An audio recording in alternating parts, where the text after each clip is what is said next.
When the first Ferrari left the gates of Maranello in 1947, it was more than a new car. It was a statement of intent. The beginning of a culture of excellence spanning 75 years, built on craftsmanship, dedication, tradition, and innovation. A heritage built with passion, to be lovingly maintained in its authentic, pristine perfection. A lineage which is continuously reinventing and evolving. Today, just as 75 years ago, every Ferrari that leaves our factory is more than a new car. Each has the innate potential to become a classic, to live on forever.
Hi everybody, welcome to my kitchen. I'm Norman Heath, the executive chef of the Radisson Blue Hotel Waterfront.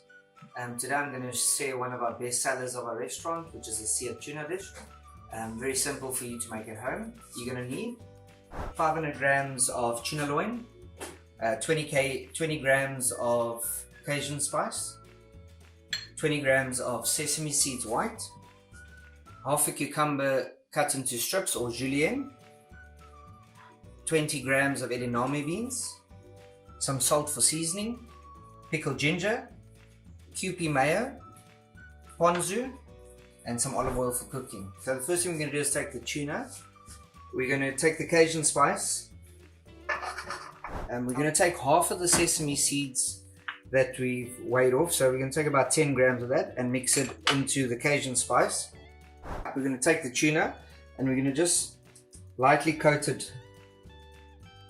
As you can see, that's got a lovely coating to it. We're going to take the other piece, do exactly the same. You don't need too much olive oil, in a non-stick pan would be perfect. So just a little bit. So now the pan is nice and hot. We're just going to lightly sear it on each side for about 30 seconds on a side.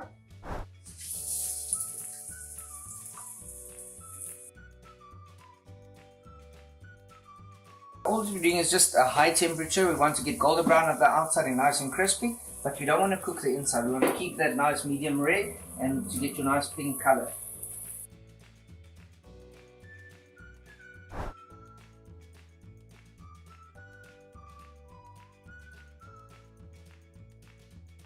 Other half of the sesame seeds and lightly toast them in a little pan.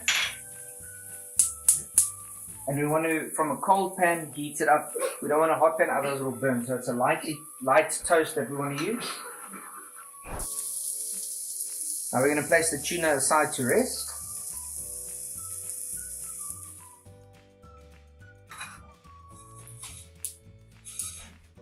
We're going to place it back into the bowl. We'll get back to that at a later stage. Same pan, we're just going to take the edamame beans, just lightly coated with olive oil and a little bit of salt, just to warm it up through.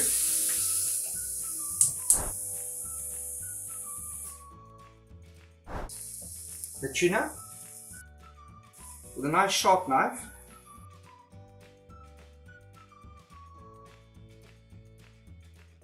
Japanese mayo.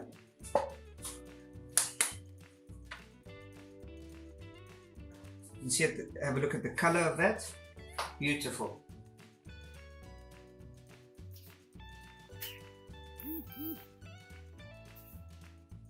Now for the lovely fresh cucumber strips.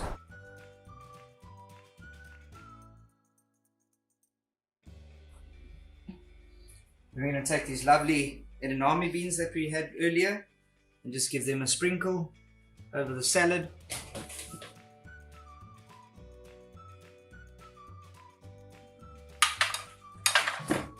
Some fresh pickled ginger. The toasted sesame seeds for the bit of nuttiness and crunch. And then lastly we'll dress it with a ponzu, and that acts as a dressing, which is a citrus salty flavor. Thank you for joining me. I think let's get the kids and let's see what they think about this dish. The ones that are really honest are the children. Is it lekker?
Durban is a thriving modern city in KwaZulu-Natal, home of the Zulu nation. Its people live a fast-paced 21st century life, yet many of them carry their traditions deep within them. I find that the traditional Zulu attire is so regal looking. Just the colors and the vibrancy, just beautiful. I traveled out of Durban to discover the Zulu way of life. I didn't realize how close the city is to the beautiful rolling hills of Heartland. I was excited to find people still living according to a proud, passionate heritage, not just respecting the old ways, but celebrating tradition joyously. I found people with an amazing zest for life, flashes of color everywhere. I was swept up in the drama, the noise, the excitement of it all. I mean, every photographer lives for those moments. It's something I'll never forget.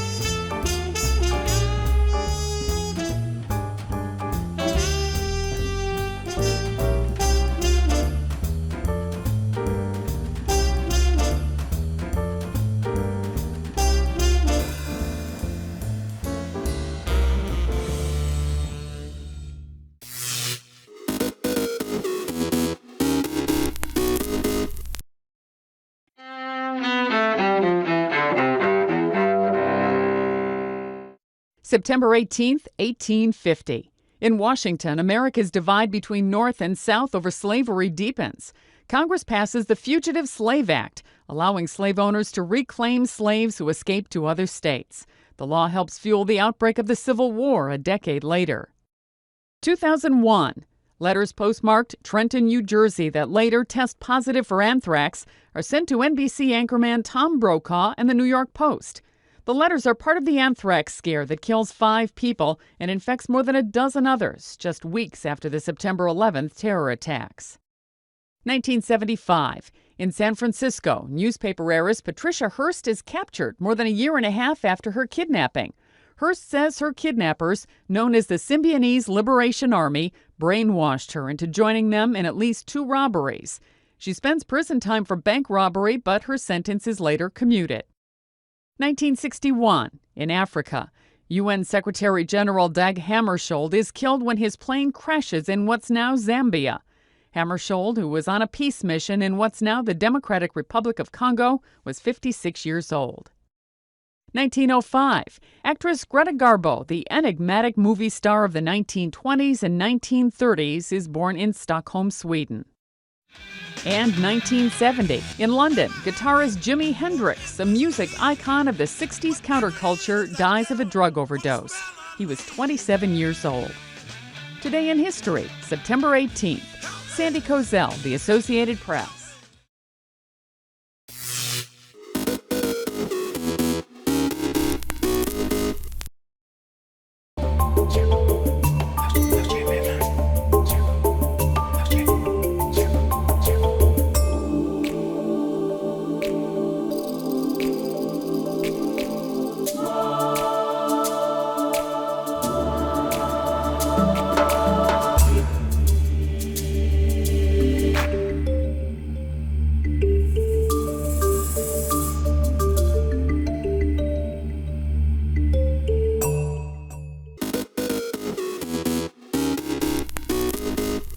Welcome back in our studio, and in today's news,